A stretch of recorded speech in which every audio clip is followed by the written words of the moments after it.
Series নির্ধারণী টি-20তে উইন্ডিজের বিপক্ষে উড়ন্ত সূচনা পাকিস্তানের। সাহিবজাদা ফারহান ও সাইম আইয়ুব দুজনেই হাত খুলে ব্যাট চালান। 6 ওভারের সংগ্রহ বিনা উইকেটে 47 রান। প্রথম 10 ওভারে পাকিস্তান দলে বিনা উইকেটে 82 রান। এতে বড় স্কোরে ভিত গড়ে সফরকারী দল। সাইম ও ফারহান দুজনেই পাল্লা দিয়ে রান তোলেন। 34 বলে 50 তোলেন ফারহান। 12.3 ওভারে পাকিস্তানের স্কোর 17 রানে পৌঁছে।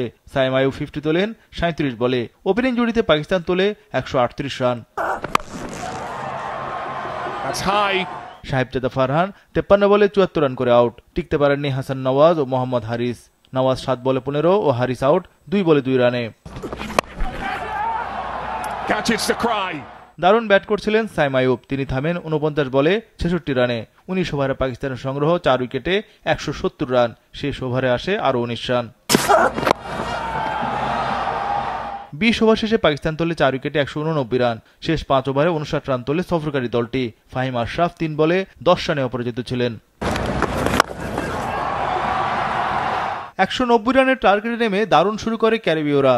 আলিক আথানেই ছিলেন বেশ আগ্রাসী, তবে জুয়েল এন্ড্রু 15 বলে 24 রানে আউট।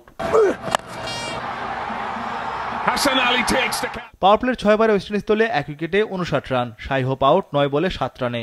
অন্য প্রান্তে 31 বলে 50 তোলেন ওপেনার আথানেইজ। 10 ওভার শেষে উইন্ডিজরা তোলে 2 উইকেটে 90 রান। বাকি 10 ওভারে দরকার আরও 100 রান। আথানেইজকে বিদায় করেন সাইম আইয়ুব। ক্যারিবীয় ওপেনার 40 বলে 60 রান করেন। 15 ওভারে ওয়েস্ট ইন্ডিজের সংগ্রহ 3 উইকেটে 130 রান। শেষ 30 বলে দরকার আরও 60 রান। শারফেন রাদারফোর্ড মারমুখী ব্যাটিং করেন। 32 বলে 50 তোলেন এই উইন্ডিজ হার্ড হিটার। তবে পাকিস্তানের নিয়ন্ত্রিত বোলিংয়ে পেরে ওঠেনি ওয়েস্ট ইন্ডিজ। রাদারফোর্ড আউট 35 বলে 51 রানে। 20 ওভারে স্বাগতিকরা তোলে 6 উইকেটে 176 রান। এতে 13 রানে হারিয়ে 2-1 ব্যবধানে সিরিজ জিতল পাকিস্তান।